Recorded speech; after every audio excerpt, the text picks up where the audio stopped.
नमस्कार दोस्तों, स्वागत है आपका हमारे चैनल देविका एजुकेशन सर्विसेज पर, जहां हर कहानी में एक नई सीख और प्रेरणा छुपी होती है। आज हम आपको सुनाने जा रहे हैं एक अद्भुत और दिल छू लेने वाली कहानी, the ashes that made trees Bloom, यानी वो राख जिसने पेड़ों को खिलने पर मजबूर कर दिया। यह कहानी जापान की एक सुंदर भूमि से आती है, जहां दया, अच्छाई और करुणा को सबसे बड़ा धन माना जाता था। लेकिन जहां अच्छाई होती है, वहां ईर्ष्या और लालच भी पीछे नहीं रहते। तो चलिए, बिना देर किए जानते हैं कि कैसे एक दयालु वृद्ध दंपति और उनके पालतू कुत्ते की करुणा ने चमत्कार कर दिया और कैसे लालची लोगों को अपने लालच की सजा मिली।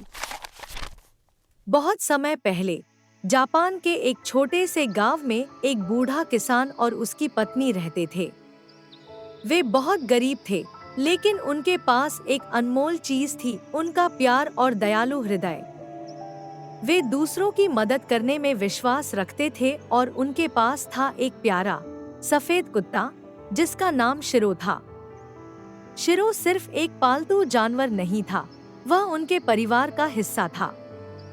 किसान और उसकी पत्नी उसे अपने बच्चे की तरह प्यार करते थे, अच्छे से खिलाते पिलाते और कभी भी डांटते नहीं थे। एक दिन जब किसान अपने खेत में काम कर रहा था, तो शिरो ने जोर जोर से भौंकना शुरू कर दिया। उसने अपनी पूंछ हिलाई और जमीन पर पंजे मारने लगा, जैसे कुछ इशारा कर रहा हो। क्या हुआ शिरो? किसान ने पूछा। शिरो ने फिर से जमीन खोदने का इशारा किया। किसान और उसकी पत्नी ने बिना कोई सवाल किए वहां खुदाई शुरू कर दी। कुछ ही देर में उन्होंने जो देखा वह चमत्कारी था। जमीन के नीचे सोने चांदी के सिक्के और कीमती जवाहरात भरे थे। वे दोनों चकित रह गए, लेकिन साथ ही बहुत आभारी भी थे। उन्होंने ईश्वर का धन्यवाद किया और इस खजाने को दूसरों की भलाई के लिए इस्तेमाल करने का निश्चय किया। वहीं पास में एक लालची और निर्दयी पड़ोसी रहता था। जब उसे इस चमत्कार के बारे में पता चला, तो वह बहुत जलने लगा। अगर यह कुत्ता खजाना खोज सकता है, तो यह मेरे लिए भी ऐसा ही करेगा, उसने सोचा।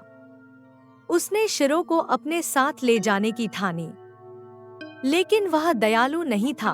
उसने शिरो को बुरी तरह मारा और जबरदस्ती उसे खेत में ले गया। बेचारा शिरो, उसे जबरदस्ती जमीन पर खुदवाया गया, लेकिन वहां कुछ भी नहीं निकला। गुस्से में आकर निर्दयी पड़ोसी ने शिरो को मार डाला। जब बूढ़े किसान और उसकी पत्नी को यह खबर मिली, तो वे बहुत दुखी हुए। उन्होंने शिरो को अपनी गहरी प्रार्थनाओं के साथ प्यार से दफना दिया।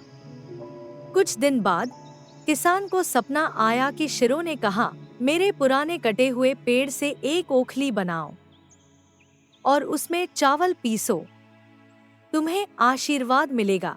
किसान ने ऐसा ही किया।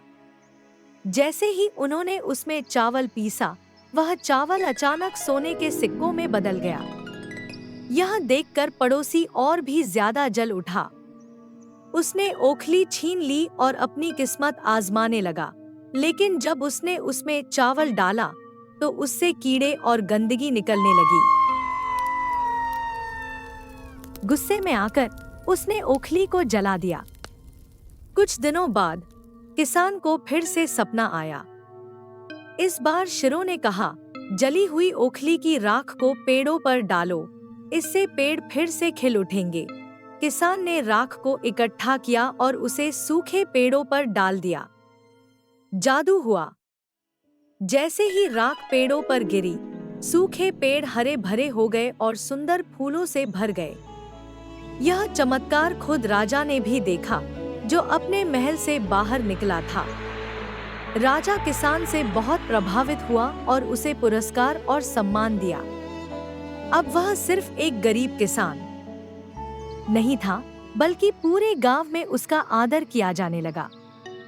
लेकिन लोभी पड़ोसी ने फिर वही करने की कोशिश की। उसने राख को उठाया और पेड़ों पर डालने लगा। लेकिन इस बार राख उसके चेहरे पर उड़ गई और उसकी आंखों में चली गई। वह दर्द से तड़प उठा और राजा ने उसे सजा देकर भगा दिया। तो दोस्तों, इस कहानी से हमें बहुत बड़ी सीख मिलती है। दयालुता और करुणा सबसे बड़ा धन है। जो दूसरों की भलाई चाहता है, उसे हमेशा खुशियां मिलती हैं। लालच और ईर्ष्या हमेशा विनाश लाते हैं। इस बूढ़े किसान की तरह हमें भी हमेशा अच्छाई और दयालुता का रास्ता अपनाना चाहिए। अगर आपको यह कहानी पसंद आई हो, तो वीडियो को लाइक करें, कमेंट करें और हमारे चैनल को सब्सक्राइब करना न भूलें। हम आपके लिए ऐसी ही प्रेरणादायक और अद्भुत कहानियां लाते रहेंगे। फिर मिलेंगे एक नई कहानी के साथ। तब तक अच्छाई का दीप जलाते रहिए और मुस्कुराते रहिए। धन्यवाद।